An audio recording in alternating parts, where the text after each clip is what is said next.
Olá pessoal, sejam todos bem-vindos a mais um programa Por Dentro da Pós.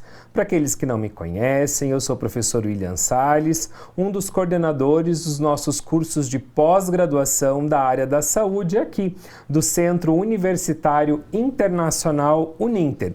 E para você que tem a curiosidade de saber quais são os nossos cursos da área da saúde da Uninter, é só você acessar uninter.com e acessar lá a aba pós-graduação, vai abrir na aba pós-graduação todas as áreas do conhecimento e lá vai estar escrito saúde. Você clica lá e vai ter mais de 41 cursos aí da área da saúde para você desfrutar e conhecer, e eu tenho certeza que um daqueles cursos lá vai atender aquilo que você está precisando, aquela necessidade que você está precisando de pós-graduação para dar um up aí no teu currículo e no mercado de trabalho, porque nós desenhamos os nossos cursos para isso, especificamente para atender, as solicitações do mercado de trabalho na área da saúde. E hoje nós estamos aqui para conversar um pouquinho com vocês sobre uma temática muito importante e em voga, principalmente porque nós estamos no novembro. Só que antes de falar sobre o que nós estaremos conversando, eu vou passar a palavra para minha parceira de todos os dias, professora Ana Paula. Olá a todos os telespectadores, agradeço desde já pela presença de vocês aqui conosco, pela audiência. Eu sou a professora Ana Paula, coordeno junto com o professor William os cursos de pós-graduação da área de saúde, que, como ele bem frisou, nós bolamos com muito carinho, pensando na sua inserção no mercado de trabalho, em atender às suas necessidades de formação para a área da saúde. Perfeito, pessoal. E hoje, tanto eu quanto a professora Ana Paula, nós estamos aqui com uma temática bem especial, que é sobre a saúde única. Nós já falamos em alguns programas sobre a saúde única, mas nós estamos em novembro e nós não poderíamos deixar de vir aqui em novembro especificamente para falar sobre a saúde única, porque é em novembro que nós comemoramos o Dia Mundial da Saúde Única, especificamente no dia 3 de novembro, mas a comemoração se perpassa, se reverbera por todo novembro. E a gente está aqui hoje justamente para discutir isso, o Dia Mundial da Saúde Única, mas com uma novidade. A gente tem aí uma plenária, uma solicitação para transformar também o 3 de novembro, o Dia Nacional da Saúde Única. Nós estamos esperançosos aí, justamente porque essa é uma temática que vem de encontro a todas as nossas necessidades que nós vivemos no momento, as necessidades de um mundo contemporâneo, as necessidades de um mundo moderno, de um mundo globalizado, aonde todas as coisas se conversam, onde todas as coisas estão interligadas e interrelacionadas entre si. É por isso que eu e a professora Ana estamos aqui hoje para conversar com vocês sobre essa temática, não é mesmo, professora Ana Paula? Isso mesmo. E, como o professor William disse, estamos esperançosos que se firme essa questão do Dia Nacional da Saúde Única, porque sempre que nós temos a instituição de um Dia Nacional para alguma situação ou alguma patologia, nós temos efetivamente uma data em torno da qual são feitas uma série de ações e que leva ao aumento de demanda por políticas públicas relacionadas àquela área. Então, isso fortalece os estudos, fortalece as questões públicas relacionadas, as legislações relacionadas a esse tipo de situação, de patologia, de agravo. Então, nós temos Dia Nacional do Diabetes, da hipertensão e assim por diante. E quando tivermos o Dia Nacional da Saúde Única, com certeza vamos ter a implementação de uma série de ações importantíssimas para que a gente possa, então, trabalhar nessa situação que tem sido, vem engatinhando, para conhecimento da população em geral, mas nós vamos ter como melhorar isso, ampliar esse conhecimento para a população, para que todos conheçam o que é saúde única, da onde vem essa questão da inter-relação entre as saúdes, a saúde ambiental, a saúde humana e a saúde animal, e que cada vez mais a gente vê a importância dos assuntos relacionados à saúde única no nosso cotidiano. Por exemplo, quem está acompanhando aí as notícias deve ter observado, e agora com certeza, com toda a parte chuvosa, né, que aconteceu aqui no sul do Brasil, certamente vai se agravar ainda mais esse quadro, que é o quadro da dengue. Então, doenças que são transmitidas por vetores, como é o caso da dengue, que é transmitido pela picada de um mosquito, nós temos uma inter-relação muito importante com as questões ambientais. Então, essa linha tênue que existe entre o que é humano, animal e meio ambiente é que perpassa nos estudos aqui da saúde única, né, professor? Bem lembrada, professora Ana Paula. Nós vivemos aí alterações climáticas importantes, né, que desencadearam diversos eventos adversos. Um deles é essa questão das chuvas. Então a gente tem a dengue, mas também tem a leptospirose, que acontece principalmente ali no momento de enchente. A gente sabe que a população, quando é acometida dessas enchentes, muitas das vezes não tem um equipamento de proteção, não tem uma bota para andar naquela água, enfim, não consegue se proteger e pode ser que comece a apresentar aí sinais da leptospirose. Então é muito importante cuidar com relação a isso, né? Lembrar que após essas enchentes não dá para sair entrando na água do mar, porque todos esses rios eles vão canalizar para desembocar na água do mar, e aí essa contaminação vai para essa água, e essa água não tem uma balneabilidade adequada para o banho ainda. Então é muito importante as pessoas se atentarem nessas relações. Como a professora Ana Paula disse, é uma linha muito tênue entre essas relações de saúde humana, saúde animal e saúde ambiental.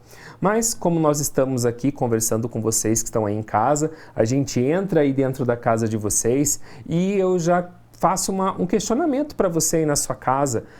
Você consegue entender essa relação entre saúde humana, saúde animal e saúde ambiental no microambiente onde você está inserido? Aí no seu bairro, nós da área da saúde, a gente fala bastante em território, territorialização. Então, aonde você vive, aí no bairro onde você mora, você consegue entender essa relação?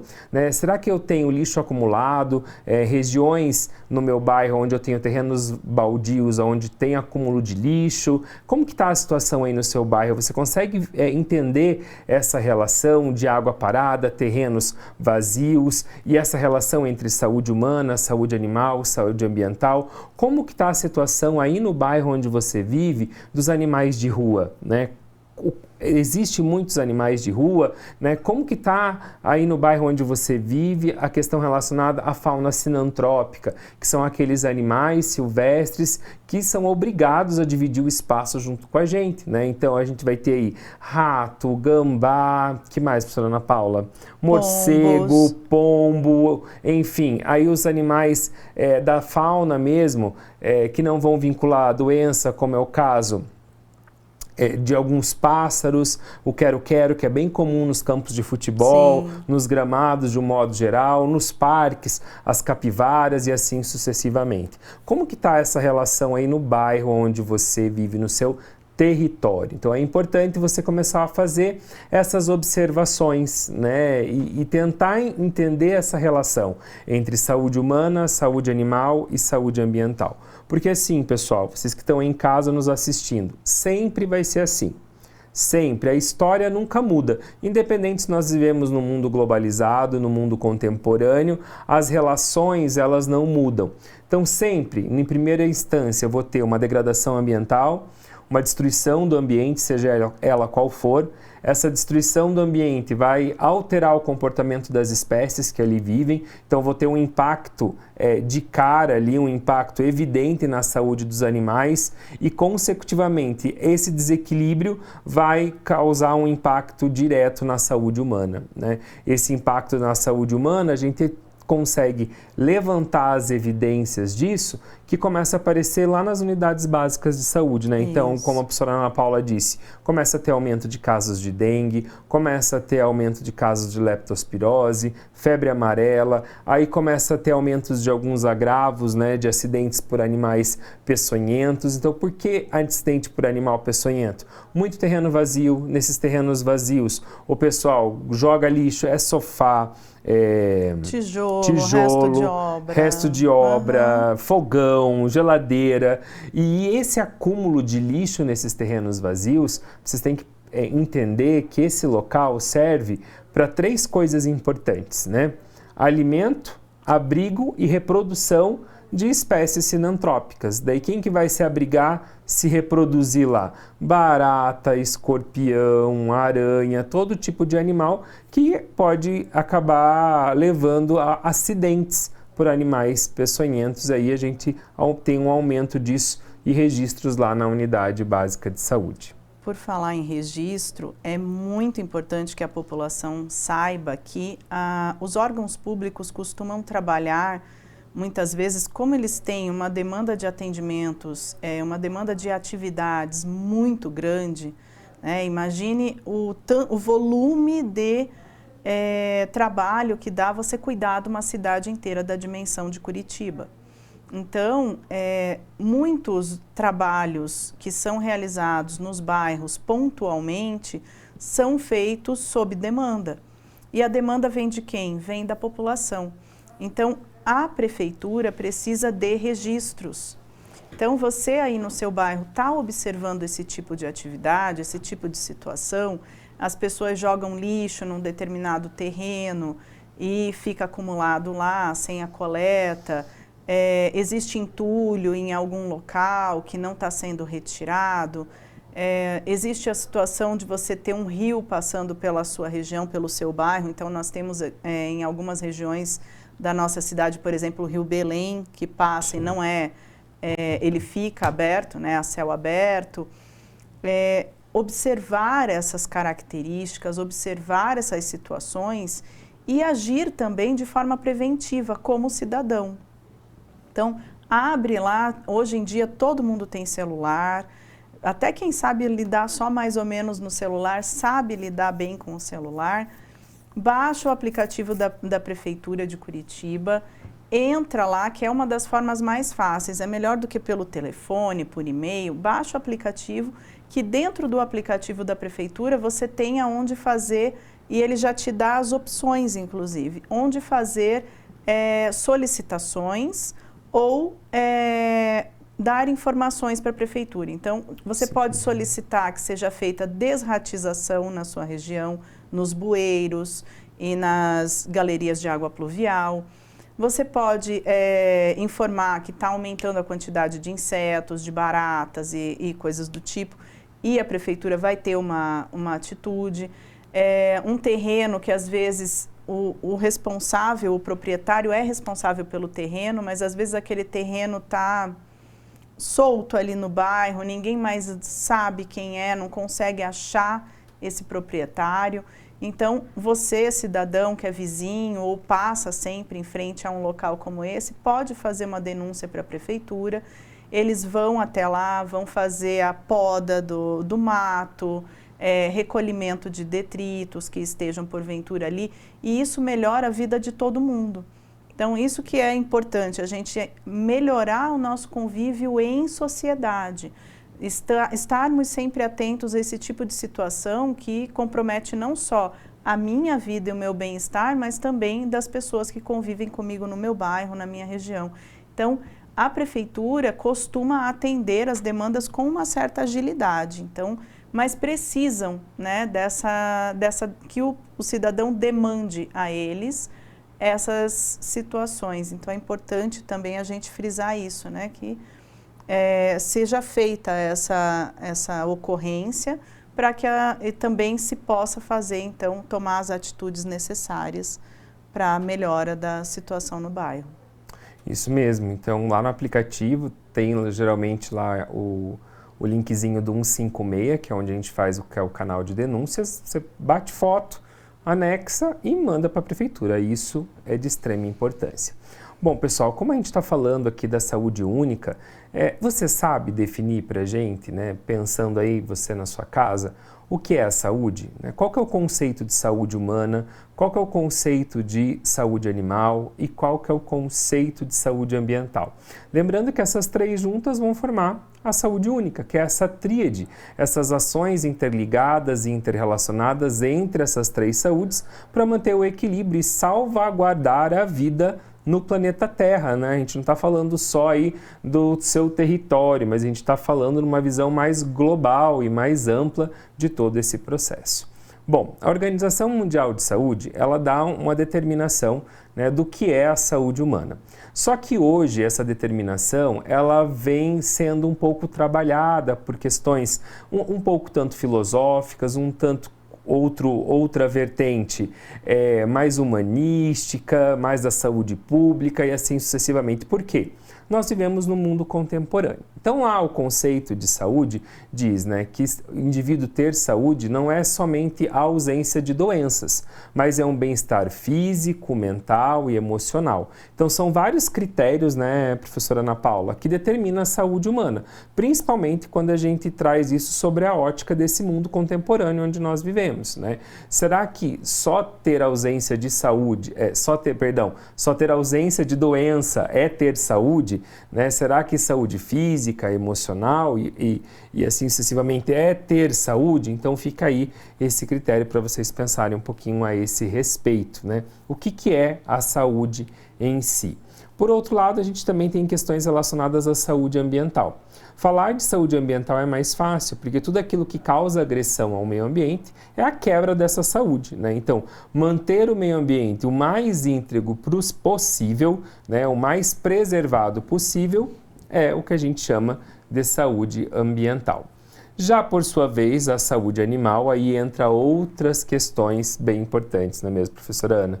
Porque a saúde animal também está relacionada à ausência de doença, mas também eu tenho outros fatores que permeiam o bem-estar animal, né? Então, o que seria esse bem-estar animal? São 5 critérios importantes, né? A gente tem que garantir com que o petzinho que eu tenho em casa, com o animal que eu tenho em casa, o animal que eu tenho lá na fazenda, assim sucessivamente, ele não venha passar fome, ele não venha passar sede, ele tenha abrigo, ele tenha um local adequado e consiga expressar os seus comportamentos natural da sua espécie, ele não venha sentir medo e assim sucessivamente. Então eu tenho vários fatores aí que contribuem para que venha esse animal, ele venha ter uma saúde e um bem-estar. E aí eu pergunto para você está mantendo essas características aí do seu pet em casa, do seu animal lá na fazenda? Você dá água na quantidade certa, dá alimento na quantidade certa, né, professora Ana? Daqui a pouco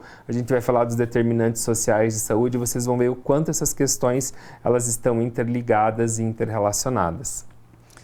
Exatamente. Então, pessoal, nós estamos aqui para trazer essas informações para vocês relacionadas não só à saúde humana, então espero que vocês estejam aproveitando essas questões. Nós vamos fazer um intervalinho e voltamos já já para continuar a nossa conversa a respeito dessas 3 saúdes, para vocês saberem bem profundamente como avaliar as questões relacionadas às 3 saúdes.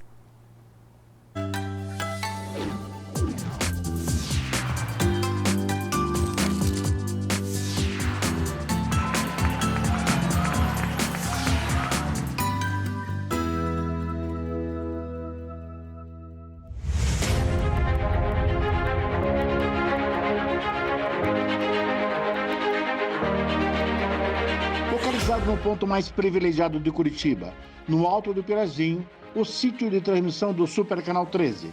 13.1 TV Cultura, uma das emissoras mais admiradas e premiadas no Brasil e no exterior, com mais de 400 prêmios.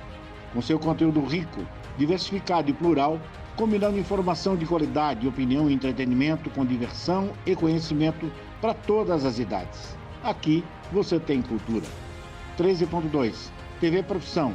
Ensino e aprendizagem é a televisão caminhando de mãos dadas com a educação, contribuindo na formação dos cidadãos e no seu exercício da cidadania. 13.3 TV Euronews, um canal voltado para a realidade local, com muito entretenimento e informação a todos os telespectadores da região metropolitana de Curitiba. 13.4, TV Fundação Wilson Picker, Enem para todos e uma diversificada programação, democratizando assim o acesso ao saber. E 13.5, Rádio Digital UHF, a primeira no Brasil. A multiprogramação do Supercanal atende a mais de 3,5 milhões de telespectadores em Curitiba e na região metropolitana, nas cidades de São José dos Pinhais, Piraquara, Colombo, Almirante Tamandaré, Bocaiúva do Sul, Campina Grande do Sul, Quatro Barras, Araucária, Fazenda Rio Grande, Campo Magro, Campo Largo, Contenda, Lapa, Balsa Nova e Itaperiçu. Essa excelente estrutura de transmissão permite uma ótima recepção em mais de 90% dos televisores da sua área de cobertura. No Supercanal 13, sua imagem pega bem.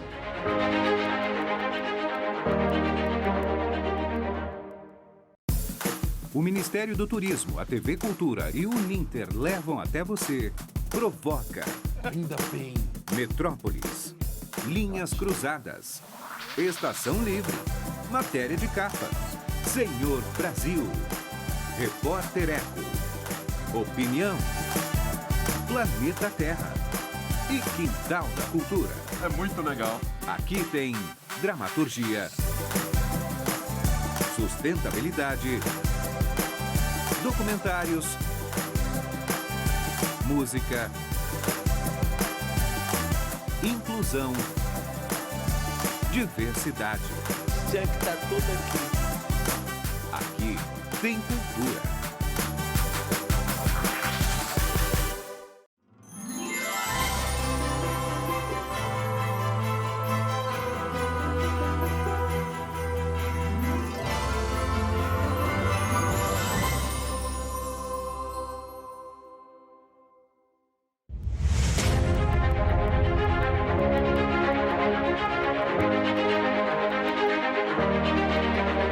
Localizado no ponto mais privilegiado de Curitiba, no Alto do Pirazinho, o sítio de transmissão do Supercanal 13, 13.1 TV Cultura, uma das emissoras mais admiradas e premiadas no Brasil e no exterior, com mais de 400 prêmios. Com seu conteúdo rico, diversificado e plural, combinando informação de qualidade, opinião e entretenimento com diversão e conhecimento para todas as idades. Aqui você tem cultura. 13.2 TV Profissão. Ensino e aprendizagem é a televisão caminhando de mãos dadas com a educação, contribuindo na formação dos cidadãos e no seu exercício da cidadania. 13.3 TV Euronews, um canal voltado para a realidade local, com muito entretenimento e informação a todos os telespectadores da região metropolitana de Curitiba. 13.4 TV Fundação Wilson Picker, Enem para todos e uma diversificada programação, democratizando assim o acesso ao saber. E 13.5, Rádio Digital UHF, a primeira no Brasil. A multiprogramação do Supercanal atende a mais de 3,5 milhões de telespectadores em Curitiba e na região metropolitana, nas cidades de São José dos Pinhais, Piraquara, Colombo, Almirante Tamandaré, Bocaiúva do Sul, Campina Grande do Sul, Quatro Barras, Araucária, Fazenda Rio Grande, Campo Magro, Campo Largo, Contenda, Lapa, Balsa Nova e Itaperiçu. Essa excelente estrutura de transmissão permite uma ótima recepção em mais de 90% dos televisores da sua área de cobertura. No Supercanal 13, sua imagem pega bem.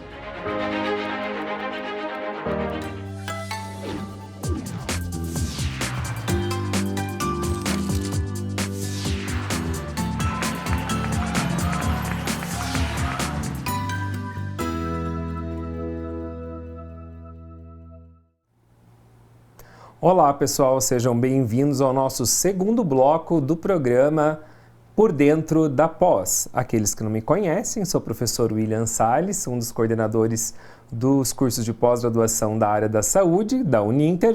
Estou aqui juntamente com a minha amiga professora Ana Paula. E antes do intervalo estávamos falando das relações entre as três saúdes, entre a saúde humana, a saúde animal e saúde ambiental. Mas agora nós vamos falar um pouquinho sobre família multiespécie, que está relacionada à saúde única. Você sabe que é uma família multiespécie? Será que você aí na sua casa, você tem uma família multiespécie? Sua família é composta por multiespécies? E é sobre isso que a gente vai falar agora, não é mesmo, professora Ana Paula? Isso mesmo. Então, definindo para vocês o que seria uma família multiespécie. Como o próprio nome diz, uma família composta por várias espécies. Então, nós vamos ter os humanos convivendo no mesmo ambiente, na mesma casa, com cães, gatos, peixes, independentemente de qual é o bichinho de estimação que você tem aí na sua casa. Tem gente que tem uns bem diferentes e nós já vamos conversar sobre isso também daqui a pouco. Então, nessa família multiespécie, nós temos muitas características importantes para a saúde única, porque estamos lidando ali diretamente com situações que impactam na saúde animal e na saúde humana. E também, por que não, na saúde ambiental. Então, se a gente para pensar numa família que tem lá, vamos supor, 3 gatos. Em geral, os gatinhos, eles são educados para fazer as suas necessidades na caixinha de areia. Então, ali nós temos um resíduo importante que precisa depois ser descartado corretamente. Então, como é que será que é descartada aí na sua casa as fezes desse animal? O restante, né, a hora que você vai trocar a areia da caixinha de areia, onde você coloca esse resíduo? Como você faz esse descarte? Isso impacta diretamente no meio ambiente e, por conseguinte, porque está tudo interrelacionado, na saúde humana. Então, nós temos uma série de doenças que são veiculadas pelos excretas dos animais, incluindo os cães e os gatos. Então, nós temos doenças parasitárias que podem ser transmitidas dessa maneira. Então, existe a necessidade de se ter um cuidado com o descarte correto dos dejetos, com a lavagem dos quintais, para que a gente não faça contaminação de outros ambientes, se porventura o meu cãozinho, o meu gatinho não está lá muito saudável. Então, é muito importante a gente ter isso em mente. Fora as questões dos ectoparasitas, né, que eles têm. Então, pulgas, carrapatos. Então, a gente precisa ter esse cuidado, esse traquejo, manter o animal vacinado. Existe um calendário de vacinação, né, um protocolo, na verdade, de vacinação para os animais domésticos. Para os gatos é um tipo de vacina, um protocolo, para os cães é outro. Então, sempre esteja acompanhando o seu animalzinho com um veterinário. Então, é muito importante que o médico veterinário oriente e que você tenha acesso, então, a esse serviço. Isso mesmo. Então, vejam, pessoal, a família multiespécie, né, o que a literatura nos traz, né, nesse conceito de família multiespécie? Isso que a professora Ana Paula já disse, esse contato que a gente vai ter com os animais que convivem conosco, mas esse contato ele extrapola algumas barreiras, né? Não que extrapola no sentido ruim, mas o que me caracteriza uma família multiespécie? É eu ter um vínculo com esse meu pet, com esse animal. Que tipo de vínculo é esse? Um vínculo amoroso, um vínculo de afeto, vínculo de cuidado, né? Então esse animal ele acaba dormindo comigo, ele acaba ficando no sofá comigo, ele acaba indo passear comigo. Alguns tutores deixam o animal na creche para ele não ficar sozinho o dia todo, ou seja, ele é um vínculo, ele entra na rotina doméstica, ele entra nos afazeres ali, na lida diária daquela família, né? Então ele acaba adentrando nesse processo e aí essa família se torna uma família multiespécie. E isso que a professora Ana colocou é bastante importante. Você tem que cuidar da sua saúde e cuidar da saúde do seu animal. Só que hoje, infelizmente, nós temos uma lacuna, uma chave nesse processo. Literalmente um grande espaço aí. A gente tem hoje, né, uma legislação que permite com que as pessoas venham ter animais em casa que a gente chama de não convencionais. Só que nem todo animal não convencional serve como pet. E aqui a gente abre um parêntese importante. Por quê? A maior causa que a gente tem hoje em dia de doenças infecto-contagiosas, elas vêm dos animais. É o que a gente chama de zoonoses. Então, tanto doenças emergentes quanto doenças reemergentes. Quando eu tenho um animal não convencional silvestre como um pet, eu tenho um grande problema e um grande risco de adquirir uma zoonose emergente ou reemergente e propagar essa zoonose para frente para outras pessoas, que é o que a gente chama de spillover. Então é muito importante que você nos ajude numa campanha que animal silvestre não é pet. Eu tenho que respeitar o limite desses animais silvestres. Animal silvestre foi feito para ficar lá dentro do seu bioma. O que entra como animal silvestre, professor William? Araras, papagaios, corujas, jabutis, cobras e tantos outros animais, capivara e tantos outros animais que a gente vê por aí. Então, animal silvestre não é para ter vínculo afetivo com esse animal no sentido de eu quero abraçar, eu quero apertar, eu quero passar a mão. Não. Animal silvestre, nós observamos a sua beleza de forma distante, certo? Justamente para salvaguardar a vida do animal e a nossa. Então, quando eu tenho e quando eu adquiro um animal silvestre como pet, eu alimento o tráfico, eu alimento um crime, que é o tráfico de animal silvestre. Ah, professor William, mas eu comprei o meu animal silvestre, meu pet não convencional, de um criadouro legalizado. Ok.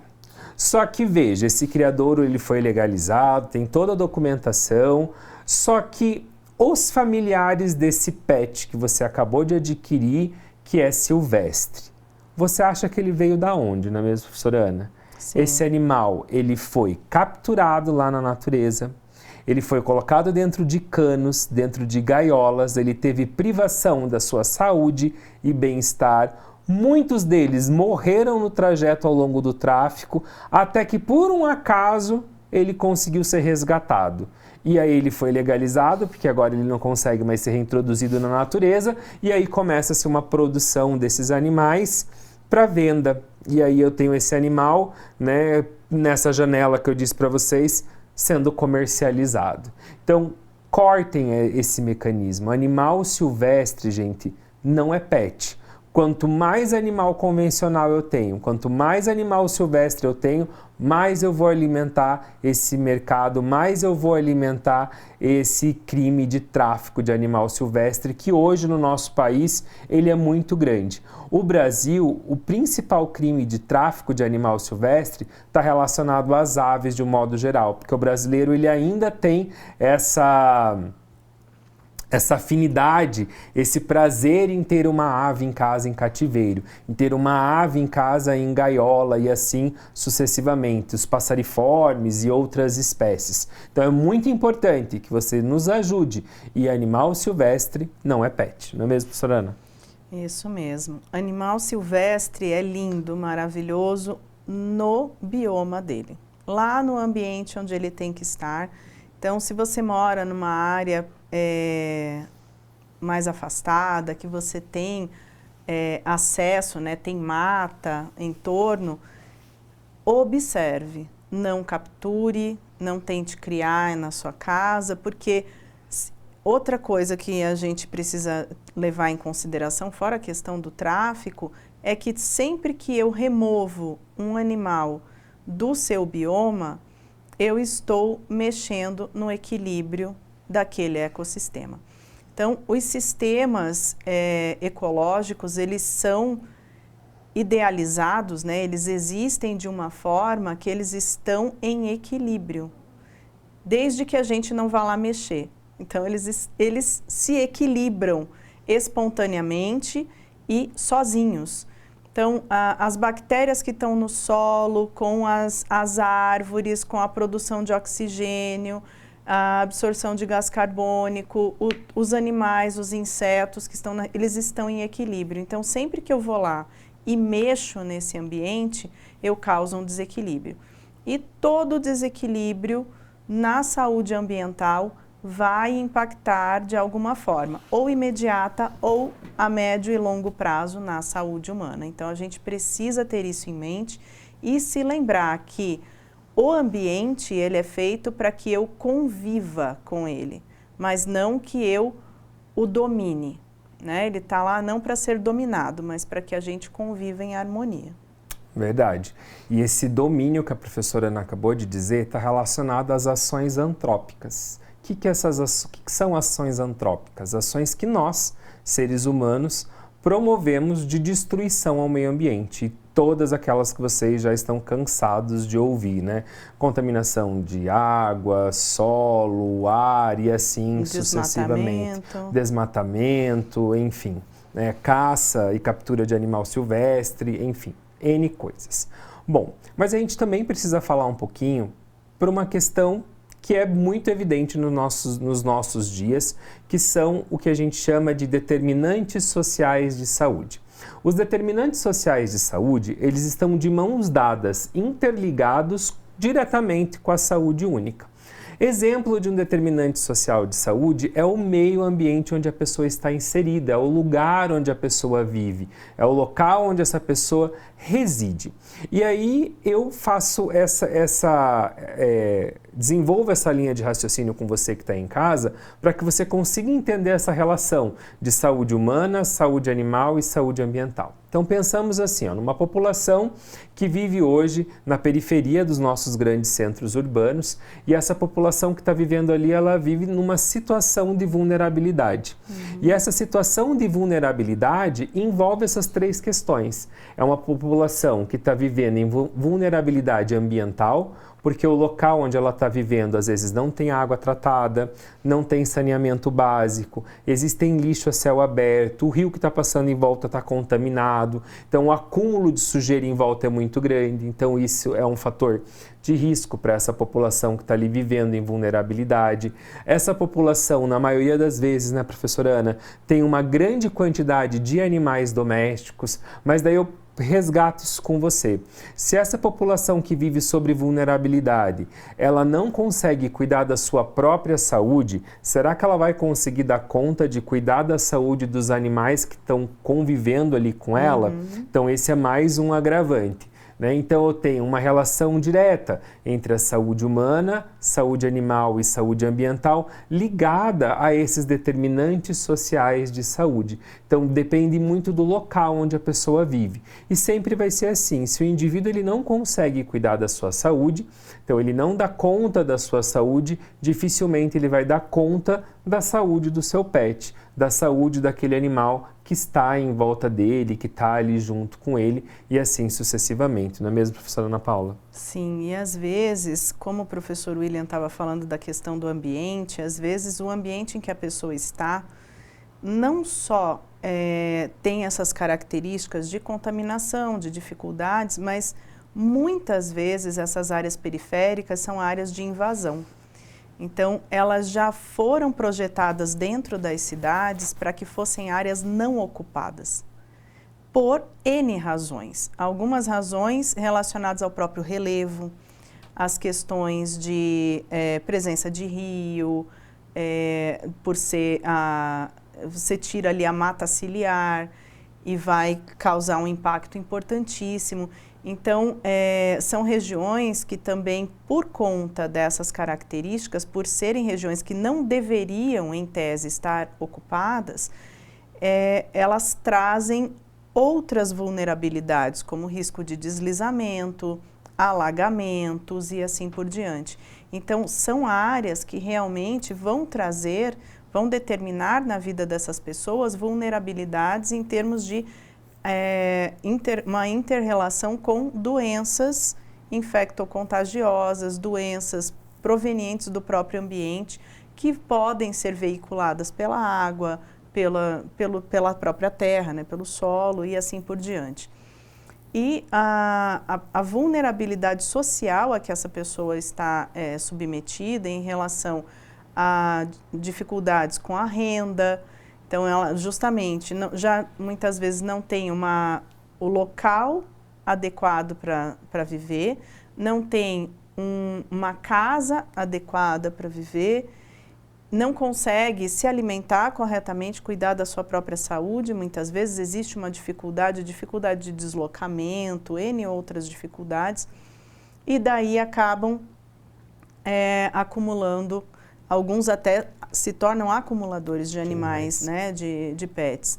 E isso causa um ciclo vicioso, né, porque nós vamos ter ali uma série de doenças que já podem ser provenientes do ambiente, que vão afetar tanto as pessoas quanto os animais, e no caso das zoonoses, elas ultrapassam essa barreira com muita facilidade. Então, são transmitidas quase que livremente entre homens e animais. E a gente tem, então, um aumento dessas zoonoses nessas regiões, e isso acaba sendo carregado para outras áreas dos centros urbanos e assim por diante.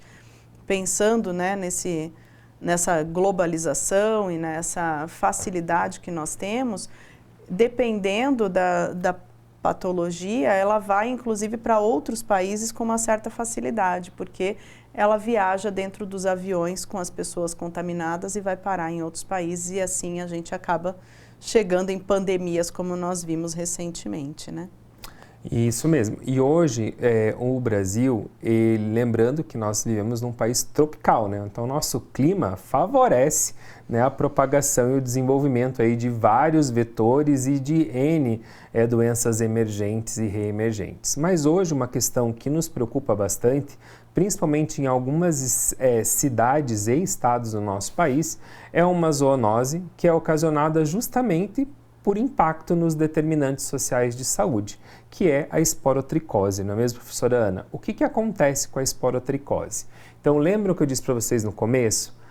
Relação ambiental impacta na saúde animal, que vai impactar na saúde humana. A esporotricose é um exemplo claro disso. Então, a esporotricose é um fungo. Esse fungo ele é transmitido através da mordedura ou arranhadura de gato. Só que o gato ele não é o vilão da história. Por que ele não é o vilão da história? O vilão dessa história somos nós, né? De novo, a ação antropocêntrica causando aí alteração no meio ambiente. Por quê? Essa população, por exemplo, que vive em vulnerabilidade, eles não têm saneamento básico em volta das suas casas, não têm coleta seletiva de lixo, ou seja, vários resíduos ficam em volta da residência, né? Então, esgoto a céu aberto, acúmulo de lixo, enfim, vários tipos de resíduos. E aí o que acontece nessas residências? Começa a aparecer a famosa fauna sinantrópica, ou seja, aqueles animais um tanto quanto indesejáveis, né? Então começa a aparecer grande quantidade de rato e assim, barata e outros animais. Só que daí essa população que está vivendo ali sob vulnerabilidade é uma população que não tem dinheiro ou não tem condições, por exemplo, para fazer uma detetização ou uma desratização na sua casa. E aí o que essa população faz, professora Ana Paula? Arruma um gato para poder caçar o rato. Isso mesmo. E deixa o gato solto. Então, o grande problema que nós temos não é o gato estar solto, ele estar livre para ele poder circular pelos ambientes, ele passar de um local para o outro, porque ele vai ter contato com outros animais, a partir dos quais ele pode se contaminar. Ele vai ter contato com outros gatos, muitas vezes eles se tornam um pouco mais ferais, né? E vão brigar entre si.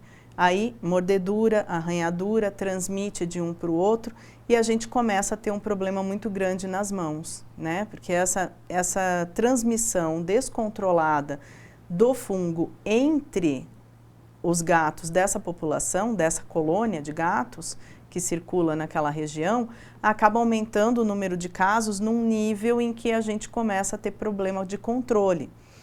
Inclusive porque o tratamento para a esporotricose, tanto para o gato quanto para o ser humano, é um tratamento bastante longo. Então isso se torna caro. Então as pessoas vão ter dificuldade em manter esse tratamento para esses animais, ou mesmo se contaminarem para si mesmos. Então a gente pensa, isso vai virando uma bola de neve. A gente vai tendo cada vez mais gatos contaminados, cada vez mais pessoas contaminadas, até que chega uma hora que a própria prefeitura ou o Estado, o poder público não consegue mais ter controle sobre isso. E vejam o problema, pessoal. Então eu tenho lá, né, um indivíduo que se contaminou com a esporotricose, ele vai na unidade básica de saúde, é diagnosticada a esporotricose, é feita a coleta da ferida, enfim, o diagnóstico, tudo certinho, e ele recebe a medicação, né, e ele começa a tomar a medicação. Só que essa medicação é dada pro tutor, pro dono do animal.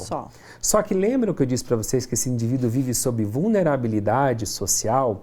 Ele não tem dinheiro para comprar o remédio para o gato, para o animal dele. Então ele faz o tratamento, ele toma a medicação, mas o seu animal? Então eu não consigo fechar o ciclo. Né? Eu não consigo fechar o ciclo porque ele ainda vai continuar morando num lugar de vulnerabilidade, num lugar onde tem lixo a céu aberto e resíduo, os ratos ainda vão continuar surgindo, eu não consigo tratar o gato desse indivíduo porque esse indivíduo não tem dinheiro para poder, eu não tenho política pública que ofereça medicação para esse gato gratuitamente, eu não consigo tratar esse animal e aí eu consigo só tratar esse indivíduo que está tomando a medicação, mas que ele vai manipular esse gato e acaba de novo o gato mordendo, arranhando e ele continua apresentando lesões na pele e eu não consigo fechar esse ciclo, como a professora Ana Paula disse. Então esse é um caso para vocês pensarem dessa relação, né, professora Ana Paula, entre saúde humana, saúde animal e saúde ambiental. Certo, pessoal? Professora Ana Paula, últimas palavras. Então, pessoal, espero que vocês tenham aproveitado, tenham aprendido bastante coisa aqui a respeito de saúde única conosco. Não deixem de buscar, né? Deem um Google aí, vão dar uma olhadinha nas questões relacionadas à saúde única, no que pode estar impactando aí no seu território, para que você, como um excelente cidadão, possa também ajudar nas providências e ser um veículo de mudança aí na região em que você se encontra. E caso você tenha algum interesse, entre lá, uninter.com, selecione a aba pós-graduação, selecione lá a abinha de saúde, vai estar lá toda a lista dos nossos cursos de pós-graduação da área da saúde. Em vários dos nossos cursos de pós-graduação da área de saúde, tem uma disciplina relacionada à saúde única para você se informar e poder se habilitar cada vez mais. E olhe com carinho, eu tenho certeza que lá vai ter um curso de pós-graduação que vai atender à necessidade que você está buscando. No mais, obrigado pela permanência de vocês aqui por mais um programa Por Dentro da Pós. E até breve.